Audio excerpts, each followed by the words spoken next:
샬롬 할렐루야. 요한계시록 8번째 에베소 교회 3번째입니다. 남녀가 만나서 서로를 뜨겁게 사랑하여 결국은 결혼을 하게 되고 자녀까지 낳으면서 살아가게 됩니다. 그런데 시간이 지나면서 그처럼 사랑한다고 하던 부부 사이가 점점 변하고 마는 것을 보게 되지요. 바로 처음 사랑을 버렸기 때문입니다. 처음에 사랑하던 그 마음만 변함없이 간직하고 살아간다면 부부 사이가 변할 리가 없고 어떠한 문제도 생길 리가 없습니다. 사람이 육을 가지고 있는 이상은 대부분 처음 사랑이 변한다는 사실입니다. 이는 하나님과 주님에 대한 사랑도 마찬가지입니다. 처음 주님을 영접하고 성령을 받았을 때 이 세상 무엇과도 비교할 수 없을 만큼 가슴 벅차 올랐던 처음 사랑의 감격을 우리는 기억하고 계시는지요? 그때 가졌던 마음과 지금 내 자신의 마음을 비교할 때 나는 사랑의 마음이 그때보다 더하면 더했지 결코 변하거나 떨어지지 않았습니다. 이렇게 자신 있게 말씀하실 분이 계신지요?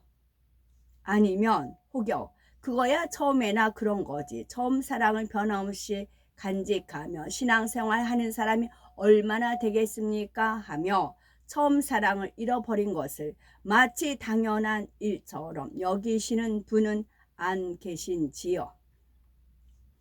우리 주님께서는 처음 사랑을 버린 것에 대해 책망한다 말씀하고 계시다는 사실입니다. 요한계시록 2장 5절에 그러므로 어디서 떨어진 것을 생각하고 회개하여 처음 행위를 가지라 말씀하시지요. 처음 사랑을 가지고 열심을 냈던 모습이 언제 어디서부터 떨어지게 되었는지를 돌아보아 그 원인을 찾아야 합니다. 그 원인에 대해서 회개하고 돌이켜서 처음 행위 즉 처음 가졌던 열심과 충만함을 다시 회복해야 하는 것이지요. 그렇다면 왜 처음에는 충만하게 열심을 가지고 달려가다가 중간에 그만 처음 사랑이 식어지고 떨어지게 되는 것일까요? 어떤 사람은 어느 성도와 걸려서 시험에 들었다 말하기도 하고 어떤 사람은 주일에 돈을 벌기 위해서 예배에 한두 번 빠지다 보니 이제는 주일을 지키는 것조차 힘들게 되었다고 말을 하기도 합니다. 또 어떤 사람은 주의 종과 걸림이 되기도 하고 단에서 증거되는 말씀이 자기 생각과 이론에 맞지 않아 의심함으로 시험에 들었다고 하는 경우도 있습니다. 처음 사랑이 식어지고 떨어지게 되는 가장 큰 원인은 바로 다시금 세상을 바라보았기 때문입니다. 신앙생활을 시작하면서 열심히 버려나가던 세상의 육을 다시 취했기 때문이지요. 비록 영으로 충만히 달려가던 사람이라도 순간 세상의 정욕을 바라보고 취해 나가다 보면 어느새 육으로 빠져들 수가 있습니다.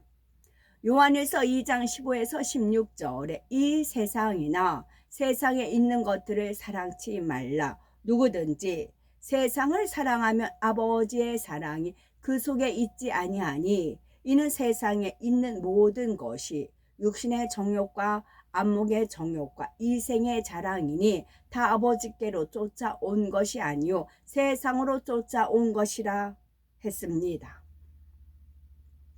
처음에는 세상을 다시 취하려는 의도가 전혀 없다고 생각했는데 자신도 모르게 세상으로 빠지는 경우도 있습니다. 예를 들어서 어떤 분들은 첫사랑의 충만함 가운데 열심히 마음의 할례를 해 나가지요. 그렇게 1년, 2년, 몇 년을 해 나가다 보면 스스로 생각하기에 더 이상 영적인 진전이 없고 제자리 걸음을 하는 것처럼 느낄 때가 있습니다. 비슷한 종류의 연단이 계속 오기도 하고 버린 것 같았던 악의 모양이 다시 나오기도 하지요. 그러다 보면 자칫 마음이 힘들어지고 지쳐서 쉬고 싶다라는 마음이 틈타는 것입니다. 또는 세상의 육적인 것을 통해 위로를 받으려 하거나 쉼을 얻으려는 경우도 있지요. 본인 생각에는 세상을 취하는 것이 아니라 잠시 위로와 쉼을 얻으려는 것뿐이라 생각하겠지만, 이렇게 한 번, 두 번 취해 나가다 보면은 나중에는 자신도 모르게 빠져들게 된다는 사실입니다. 영적인 것은 결코 육으로 풀어서 해결될 수 있는 것이 아니지요. 영적으로 정체되어 있거나 뭔가 한 단계 더 영으로 뚫어야 한다면 그럴수록 오히려 더 영적으로 해결할 수 있는 방법을 찾아야 합니다. 하나님 앞에 더욱 매달려서 위로부터 은혜와 능력을 끌어내리고 성령의 도우심을 받아야 하는 것이지요. 그러기 위해서는 반드시 어디서 떨어진 것을 생각하고 회개하여 돌이켜야 합니다. 처음 사랑을 버리고 처음 행위를 잃어버림으로 인해서 하나님과 사이에 생겼던 담을 헐어야 다시금 충만히 달려갈 수 있는 힘과 은혜가 올 수 있기 때문입니다. 그냥 대충 회개하고 마는 것이 아니라 마음을 찢는 회개가 있어야 합니다. 아버지 하나님은 나를 위해서 독생자까지 주셨고, 주님은 나를 위해 대신 십자가를 지시며 그 온갖 고난과 멸시 천대를 받으셨는데, 그리고 변함없는 사랑을 주셨는데 나는 어찌하여 그 사랑과 은혜를 저버렸는가? 처음 행위가 떨어졌는가? 어찌 하나님과 원수된 세상을 사랑했는가? 이런 회개가 마음 중심에서 나와야 하며 회개에 합당한 열매를 맺어야 합니다. 그래서 처음에 은혜와 진리와 성령으로 충만하여 열심히 신앙생활 했던 것처럼 다시 그러한 뜨거운 신앙을 회복해야 합니다. 어린아이가 태어나 날마다 성장해 가는 것처럼 신앙도 그래야 합니다. 제자리 걸음을 한다거나 오히려 퇴보한다면 에베소 교회처럼 책망을 듣게 되지요. 오늘날도 처음에는 충만하고 뜨겁게 하나님의 뜻을 행하며 하나님의 나라를 위해 충성해 감으로 성장하다가 어느 순간부터 성장이 멈춘 교회들이 있습니다. 설령 외형적으로는 조금씩 성장하는 것처럼 보인다 해도 실제 내적인 면을 살펴보면 예전의 열심과 충성과 뜨거움이 사라진 것이지요. 처음에는 진리를 행하기 위해서 핍박 가운데도 모이기를 힘쓰며 기도했고 오직 하나님의 뜻만을 이루기 위해서 노력했는데, 이제 어느 정도 교회가 성장하고 안정을 이루자 처음에 열심과 뜨거움이 사라진 것입니다. 그러다 보니 자부심이 교만으로 발전하게 되고 이제는 더 이상 진리를 위해 수고하려 하지 않으며 인내하려는 노력도 하지 않게 되었지요. 현재 상황에 위안을 삼으며 안주하려는 마음 가운데 젖어들게 됩니다. 그러니 더 크게 쓰임 받을 수도 없고 지금의 수준에서 만족할 수밖에 없지요. 계시록 2장 5절에 만일 그리하지 아니하고 회개치 아니하면 내가 네게 임하여 네 촛대를 그 자리에서 옮기리라는 말씀대로 되어질 수밖에 없다는 사실입니다. 그러면 촛대를 옮긴다는 것은 무슨 뜻일까요? 촛대는 교회를 의미한다고 했는데 이러한 촛대를 옮긴다는 데에는 크게 두 가지 의미가 있습니다. 첫째로는 개인적으로는 우리 마음에서 성령을 거두어 가신다는 의미이지요. 둘째는 교회 안에서 성령을 거두어 가신다는 의미입니다. 첫째는 개인적으로 우리 마음에서 성령을 거두어 가신다는 의미이지요. 고린도전서 3장 16절에 너희가 하나님의 성전인 것과 하나님의 성령이 너희 안에 거하시는 것을 알지 못하느뇨 하시면서 우리 몸이 거룩한 하나님의 성전임을 말씀하십니다. 그런데 하나님께서 촛대를 옮기신다는 것은 교회 곧 주님의 몸된 성전을 옮기신다는 것이니 우리 안에 성령을 거두어 버리시겠다는 의미가 됩니다. 데살로니가전서 5장 19절에 성령을 소멸치 말라 하셨고 고린도전서 3장 17절에는 누구든지 하나님의 성전을 더럽히면 하나님이 그 사람을 멸하시리라. 하나님의 성전은 거룩하니 너희도 그러하니라 했습니다. 하나님의 성전이 몸을 더럽히면 하나님께서 그런 사람을 멸하시겠다 했는데 이는 곧 성령을 거두어 버리심으로 더 이상 거룩한 하나님의 성전이 될 수 없음을 말씀하시는 것입니다. 비록 성령은 받았을지라도 처음 사랑을 잃어버리고 다시 죄악 가운데 세상과 짝하며 살아감으로 더 이상 거룩하신 성령께서 우리의 몸을 성전 삼고 계실 수 없는 경우를 말하지요. 물론 성령이 소멸되기 전에, 즉 하나님께서 성령을 거두어 가시기 전에 회개하고 돌이켰을 때는 다시금 기회를 주시며 은혜를 주시지만 계속해서 회개하지 않고 돌이키지 않으므로 결국 공의의 한계를 넘을 때는 성령이 거두어지게 된다는 사실입니다. 물론 이러한 상황에 이르기까지 성령께서는 어찌하든 깨우쳐 주시고자 하지요. 마음이 괴롭고 공고해지게 되며 수많은 말씀으로 돌이킬 기회를 주십니다. 그럼에도 계속해서 돌이키지 않게 되면 마침내 성령을 거두어 가심으로 그때는 아무리 열심히 내려고 해도 되지가 않습니다. 머리로 아는 지식이 있기 때문에 두려움 때문이라도 어찌하든 돌이키려고 노력해도 성령께서 더 이상 도와주실 수가 없으니 어찌할 수 없는 상황에까지 이르게 됩니다. 그러면서 여전히 세상의 죄악을 좇게 되며 세상의 육적인 것을 통해 마음의 위안을 얻어보고자 결국 세상으로 더 깊이 빠져들게 됩니다. 이미 이런 상태가 되고 나면 더 이상 돌이킬 기회조차 얻기 힘들며 정령 공의를 뛰어넘는 사랑의 희생이 없이는 결국 영원한 사망으로 갈 수밖에 없다는 사실입니다. 그러니 성령 받은 하나님의 자녀로서 이처럼 촛대가 옮겨질 수밖에 없는 이러한 상황에까지 가서는 결코 안 될 것입니다. 우리 안에 내주하시는 성령의 충만함이 늘 끊이지 않고 넘쳐나므로 성령의 밝은 인도와 주관하심 가운데 천성문을 향해 힘차게 달려나가셔야 되겠습니다. 촛대를 옮긴다는 말씀 둘째는 교회 안에서 성령을 거두어 가신다는 의미가 있습니다. 교회 적으로도 처음 사랑이 식어버리게 되면 교회 안에 성령의 역사가 사라지고 부흥도 멈추게 되는 것을 봅니다.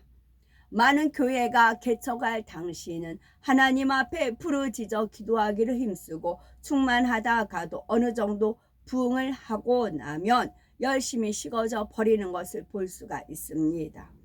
뜨겁게 기도하던 모습이 사라지고 모이기에 힘쓰던 모임이 폐하여지며 열심히 전도하던 모습이 사라져 버리는 등 처음 사랑이 식어져 버린 교회가 많이 있습니다. 이런 경우 교회에서 성령의 역사가 끊기게 되니 자연히 영적으로 잠자는 교회가 될 수밖에 없고, 이렇게 한번 성령의 역사가 끊기게 되면 아무리 다시 기도에 불을 붙이고 성령의 충만함을 회복하려 해도 그것이 쉽지 않은 것을 봅니다. 교회 전체가 처음 사랑을 잃어버림으로 인해서 하나님께서 촛대를 옮기셨기 때문에 더 이상 성령의 역사가 일어나지 않고 성령이 운행하시지 않는 것입니다. 이처럼 성령께서 운행하지 않으시게 되면 사단이 역사하기 시작하여 마침내 분열과 다툼이 일으켜지고 결국 교회가 회파되는 지경에까지 이르게 됩니다. 설령 그렇게까지 않는다고 해도 더 이상 성령께서 역사하실 수 없는 교회라면 이미 교회가 감당해야 할 사명을 잃어버린 거라 할 수가 있습니다.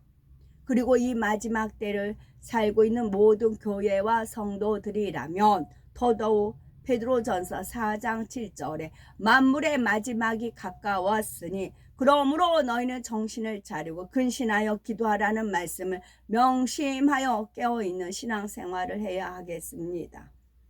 만일 처음 사랑을 잃어버렸다면 신속히 회개하고 돌이켜서 결코 하나님께서 촛대를 옮기시는 일이 없도록 해야 하는 것입니다. 주님께서는 에베소 교회를 엄히 책망하시고 다시 칭찬을 하십니다. 즉 에베소 교회는 주님으로부터 처음에는 칭찬을, 그리고 나서는 책망을, 그리고 마지막으로 다시 칭찬을 받고 있습니다. 주님께서는 각 교회마다 말씀으로 치리하시는 방법이 각각 다른 것을 알 수가 있습니다. 어느 교회는 칭찬과 더불어 책망하시기도 하시고 어느 교회는 칭찬은 없고 책망만 하시는가 하면 칭찬도 책망도 없이 권면만 하신 교회도 있고 칭찬만 하시는 교회도 있습니다.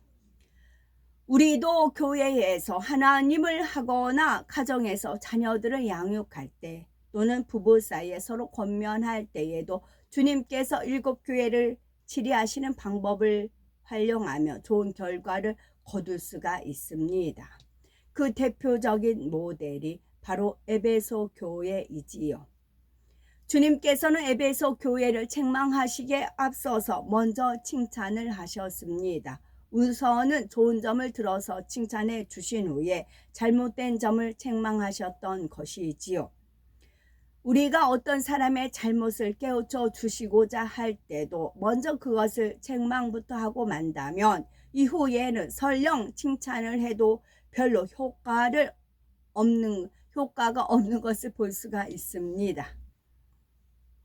이미 책망을 들어서 마음이 다쳐버린 상태가 되었기에 그때 가서 칭찬을 듣는다 해도 마음에서 기쁨으로 받아들여지지가 않는 것입니다.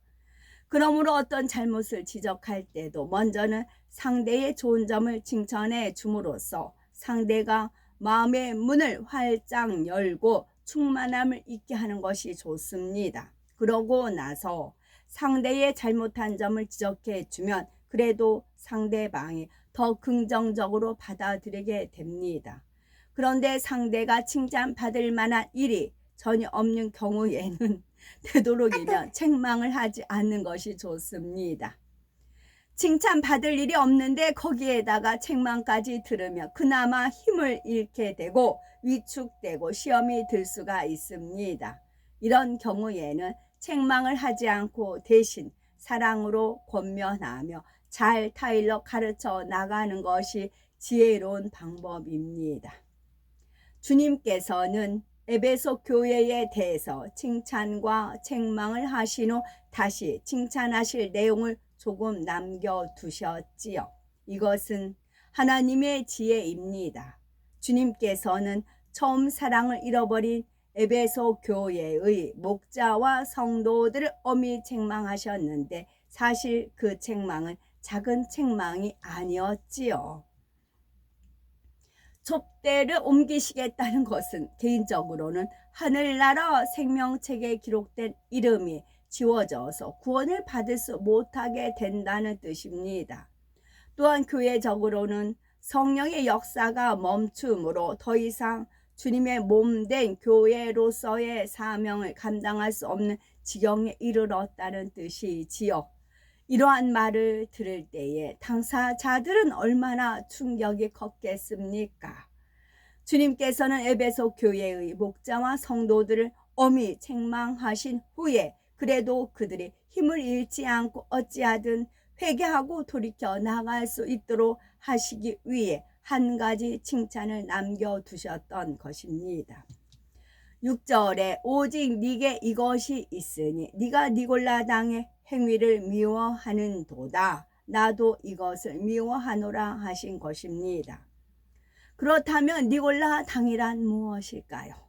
사도행전 6장을 보면 초대교회에서 하나님의 종들이 오직 기도하는 것과 말씀 전하는 것에만 전무할 수 있도록 하기 위해 성도들 가운데서 교회의 일을 치리할 만한 사람을 뽑아 집사를 세우는 장면이 나옵니다.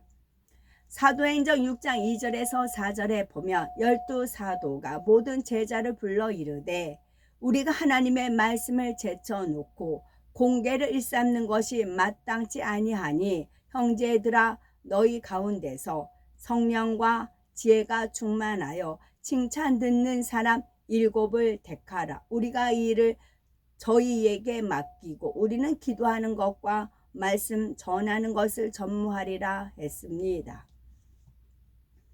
이 말씀대로 오늘날에도 주의 종은 기도하는 것과 말씀 전하는 일에만 전무해야 합니다. 초대교회가 이렇게 했을 때 이어지는 7절에 보니 하나님의 말씀이 점점 왕성하여 예루살렘에 있는 제자의 수가 더 심히 많아지고 허다한 제사장의 무리도 이 도에 복종하니라 말씀하고 있다는 사실입니다. 이처럼 초대교회에서 성령과 지혜가 충만하여 칭찬 듣는 7사람 중에 선택되어 집사로 세움을 입은 사람 중에 하나가 바로 안디옥 사람 니골라였지요. 이렇게 칭찬을 들었던 니골라 집사가 나중에는 진리에서 벗어나는 행위를 하고 무리를 규합하여 당을 이루게 됩니다. 예수님의 12제자 중에서도 예수님을 배반하던 가룟 유다가 있었듯이 초대교회에서 가려 뽑은 7 집사 중에서도 니골라는 하나님을 배반한 것이지요. 오늘날도 아무리 교회에서 직분을 많이 맡고 성령 충만하며 칭찬받는 사람이었다 할지라도 사단의 역사를 받아 진리에서 떠날 수도 있다는 사실을 명심해야 합니다. 또한 성도님들도 어떤 사람이 아무리 많은 직분과 사명을 받고 충만히 달려가는 것 같다 해도 하나님께서 온전히 인정해 주시기 전까지는 저 사람은 믿을만하니까 하면서 자칫 미혹되어 비진리에 함께 빠지지 않도록 주의를 해야 하는 것입니다. 그렇다면 니골라 당은 어떻게 하나님을 배반했을까요? 니골라는 주장하기를 영은 깨끗하고 죄가 없으니 성결된 것이다. 사람이 죄를 짓는 것은 눈에 보이는 이 몸에 죄가 있어서 죄를 짓는 것이지 사람 안에 있는 영은 죄와 무관하다. 사람이 죽어서 하나님이 그 영혼을 부르실 때 몸은 썩어져 한 줌의 흙으로 돌아가므로 육체는 아무리 죄를 지어도 구원과는 상관이 없는 것이다. 일단 주님을 믿고 나면 영혼이 정결하게 되기 때문에 육체는 어떠한 죄를 지어도 상관없다 하였습니다. 쉽게 말해서 사람이 몸으로 아무리 죄를 지어도 예수 그리스도만 믿으면 구원받는다는 말입니다.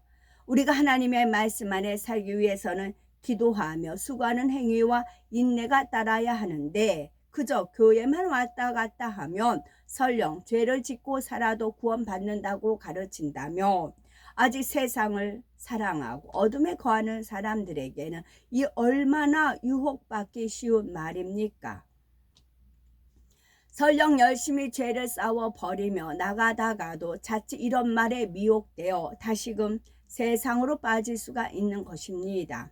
그러니 교회 안에 만약 이러한 주장을 하는 사람이 있고 이런 사람에게 동조하는 세력이 생기게 되면 그 교회는 금세 죄악으로 물들어가게 됩니다. 그런데 에베소 교회는 이렇게 하나님께 합당하지 않은 니골라 당을 미워했지요. 주님께서는 이 점을 칭찬하시며 마지막으로 권면의 말씀을 하십니다. 계시록 2장 7절에 귀 있는 자는 성령이 교회들에게 하시는 말씀을 들을지어다. 이기는 그에게는 내가 하나님의 낙원에 있는 생명나무의 과실을 주어 먹게 하리라 하셨지요. 우리는 말씀을 들어서 알았으면 단순히 지식으로만 담아 두어서는 안 됩니다. 성령의 도우심으로 마음에 심어 행함으로써 싹을 내고 열매를 거두어야 하지요. 이렇게 할 때만이 이기는 자가 될 수가 있습니다.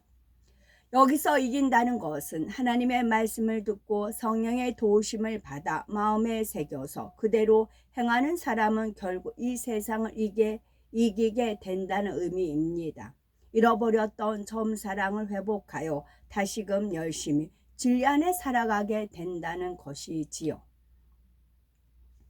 이처럼 이기는 사람에게 주님께서는 이기는 그에게는 내가 하나님의 낙원에 있는 생명나무의 과실을 주어 먹게 하리라 약속하셨지요. 생명나무의 과일은 낙원부터 새 예루살렘에까지 천국 곳곳에 다 있는 과일로서 이러한 과실을 주어서 먹게 하신다는 것은 곧 구원에 이르게 해 주신다는 약속입니다. 그렇다면 왜 낙원에는 생명나무의 과실이라고 말씀하시는 것일까요? 여기서 낙원은 두 가지 의미가 있습니다. 첫 번째 의미는 천국의 처소 중에 가장 낮은 곳이 낙원을 의미하지요.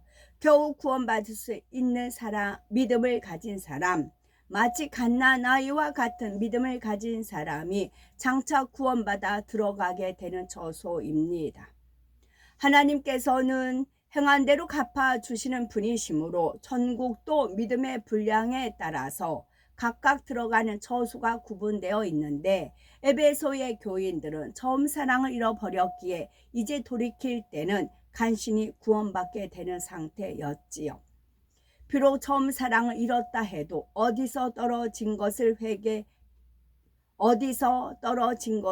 찾아 회개하고 돌이켜서 다시금 뜨겁게 달려나간다면 단지 낙원에만 갈 수 있는 것이 아니라 더 좋은 천국도 침노에 들어갈 수가 있습니다. 그러나 단지 처음 사랑을 잃었던 것을 회개하고 돌이키는 차원에 머무른다면 겨우 부끄러운 구원을 받아 낙원에 가게 된다는 말씀이지요. 낙원의 두 번째 의미는 천국 전체를 표현해서 말씀하신 것입니다. 이 땅에 있는 모든 교회 위에 선포되는 말씀으로 누구든지 처음 사랑을 회복하면 천국에 들어가게 되고 거기서 생명나무 과일을 먹게 된다는 약속이지요. 에베소 교회는 비록 처음 사랑을 잃은 것에 대해서 주님으로부터 혹독한 책망을 들었지만 반면에 그래도 그들은 주님으로부터 칭찬을 들을 만한 모습들이 있었습니다. 그렇게 칭찬받을 모습이 있었기 때문에 혹독한 책망에도 불구하고 회개하여 돌이킬 수 있는 기회를 얻게 되지요. 이러한 책망에도 불구하고 우리는 이렇게 열심히 한다고 했고 나름대로 잘해왔는데 하는 높아진 마음을 가진다면 결코 영적인 잠에서 깨어날 수가 없습니다. 자신이 잘한 일이 있다 해도 우리는 무익한 종이라 우리하여야 할 일을 한 것뿐이라 고백할 수 있는 정령 무익한 종의 마음이 되어야 하지요. 그래야 설령 처음 사랑을 잃었다 해도 성령께서 깨우쳐 주시고 권면해 주실 때 즉시로 회개하고 돌이켜 처음 사랑을 회복하고 처음 행위를 가질 수가 있는 것입니다. 에베소 교회에 주신 말씀을 통해 내 자신은 물론이고 선교회나 교구에 이르기까지 주님 앞에서 칭찬받을 만한 모습은 무엇이며 권면이나 책망받을 만한 모습은 무엇인지 점검하는 귀한 계기가 되셔야 되겠습니다. 특별히 주님과 아버지 하나님에 대한 처음 사랑을 잃지는 않았는지 돌아보심으로 정녕 변함없는 사랑과 충만함으로 열심히 신앙생활해 나가시기 바라고, 그래서 날이 갈수록 처음 사랑보다 더욱 뜨겁게 하나님을 사랑하고 기쁘시게 할 수 있는 복된 우리가 되셔야 되겠습니다. 아멘.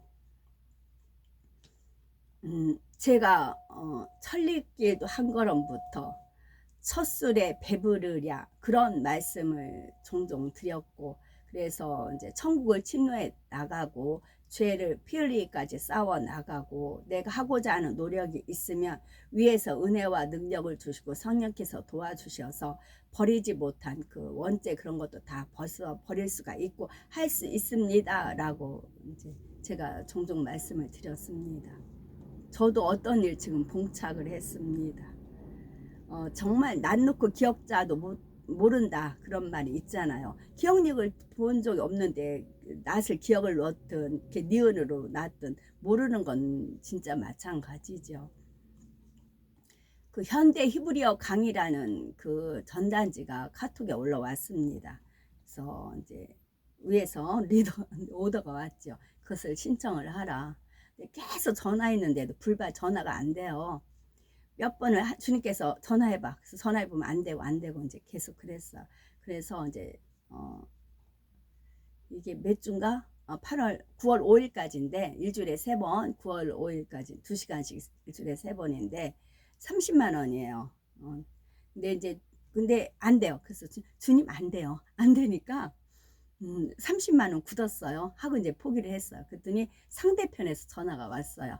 이제 이제 주제 그 인으로 해서 전화가 와서 전화 걸었다고, 어디시냐고. 그래서 신청하려고 하는데 안 돼서 그랬다고. 그래서 이제 어렵게 신청이 돼서, 그리고 저희 집하고 가까워요. 그러니까 이제 저희 집하고도 가깝고 하니까 그래서 신청을 해서 갔어요. 갔는데 목사님, 의사, 또 뭐 이스라엘에 대해서 이제 그 히브리어 어느 정도 공부한 사람들 많지는 않은데 다 막강한 사람들인 거예요. 근데 저는 정말 난 놓고 기억자도 모르는 거예요. 저는 이제 기초부터 배울 의도로 이제 간 겁니다. 근데 그게 아니고 대화부터 시작이 됩니다. 대화부터 시작이 돼요. 그걸 읽고 또 서로가 이렇게 대화, 강사님이 이제 물어보시고 상대가 대화하고 뭐 그런 식으로 나가요. 그 강사님은 우리나라 말을 엄청 유창하게 잘하신 분이더라고요. 그래가지고 저처럼 저는 무조건 통과 이제 부탁을 했죠. 통과하고 나서 이제 그렇게 했어요. 완전히 어려움에 봉착한 겁니다. 돈은 냈지, 막막한 겁니다. 근데 분명히 오더는 왔어요. 그래서 그것은 이제 확실치는 않지만 의미가, 어제 꿈을 한 편을 보여주셨어요. 헤브라님께서 나타나셨어요. 근데 그 헤브라님의 그 모습이 아니고 헤브라님이신데, 제가 보라보라 요즘 읽죠. 그 헤브라님께서 너무 그 말쑥한 그런 모습으로 등장을 하셨어요. 그래서 저는 헤브라님한테 어떤 일이 있으면 다 고했거든요. 그때 만민 다녔어요. 만민에 갔더니 이랬고 이렇게 해서 다 이제 거짓 없이 다 고했거든요. 그랬을 때 어떤 한 고리라고요. 고리. 이방인의 수가 차면 복음이 이스라엘로 넘어가지요. 그 하나의 고리 역할을 하는 것이고, 예전에 저 같으면 엄두도 안 나죠. 그 막강한 자리에 완전히 꼴찌에 뭐 아무것도 모르는 그 숙맥인 상태로 가 있어야 되니까 막막한 상황인 거지요. 그러나 거기서 알 수 있는 거는 이제 한문에서 하나님의 그 이제 의미와 뜻을 알 수 있듯이, 여기도 지금은 첫술이지만 첫걸음이지만 일단 이제 숙맥같이 이렇게 처진 그런 뭐 이제 그렇지만 끝까지 버텨서 하나님께서 주시고자 하는 메시지, 그것을 얻는 게 목적인 거죠. 영어를 뭐 학교 다닐 때 중고등학교 배웠어도 영어 한마디 못하잖아요. 저 같은 경우는 못합니다. 그러니 히브리어 그 짧은 시간에 배운다고 해서, 대화를 배운다고 해서 할 수 있는 건 아니죠. 이제 욕심내지 않고 그 의미, 이제 그 신체 부위도 어떤 히브리어로 나타난 그거에 포커스가 딱 눈에 꽂혔거든요. 어떤 하나님의 그런 뜻이 있겠다. 그런 의미로 해서 시작이 됐습니다. 그래서 제가 한 말도 제가 또 책임을 져야 되는 거잖아요. 저는 이제 그래서 워십 같은 것도 뭐 제가 공부해서 힘들어서 배워서 어떤 사람은 무용을 하셨냐 뭐 그래요. 근데 그게 전혀 아니고 그냥 하나님이 주신 선물이잖아요. 그냥 어떤 음악이 흘러나면 그 음악이 감동을 받아서 그 음악에 따라 흐름에 따라 이제 했을 뿐이죠. 했을 뿐이었고 빗나가는 것도 내가 잘나서가 아니고 하나님이 주신 은혜로 나가는 거잖아요. 거저 받은 거잖아요. 그냥 노력하지 않고 거저 받아서 거저 이렇게 주신 거에 비하면 이거는 내가 시간을 들여서 이제 써봐야 되고 그래서 샬롬이라는 글자 매번 봤어도 샬롬이라는 걸 읽지를 못했어요. 근데 샬롬 하나는 읽어지겠더라고요. 눈이 이제 그쪽에 뜨는 거지요. 그래서 거서 처지고 꼴찌고 숙맥이고 또 낮추어지는 입장이고 12명이 수업을 받습니다. 그 중에 그 다의사, 목사, 뭐 전도사, 뭐 어쩌저쩌한 그 다 공부한 분들, 저만 이제 고졸이고 그렇게 되지요. 그런데 순종이라 순종. 여기에 뭔가 뜻이 있으시니까 저를 그곳에 보내셨기 때문에 끝까지 버티고 해서 순종합니다. 그러니까 이제 저는 이제 하나님께서 이끄시니까 가는 거지만 해와를 하나님 목적은 그게 아니었을 것 같아요. 영혼 구원이고 어떤 고리의 역할이고 메시지가 그렇게 있는 겁니다. 그래서 저도 다시 밑바닥부터 시작을 하니까 우리 모두도 에베소 교회처럼 내가 지금 성령 충만하지 않는다 하면은 어디서 떨어졌는가 그것을 찾는 게 중요하고 찾았으면 놓치지 않아야 돼요. 망각하지 않고 그 처음 시점을 붙잡고 나가셔야 됩니다. 우리 같이 해봅시다. 아멘.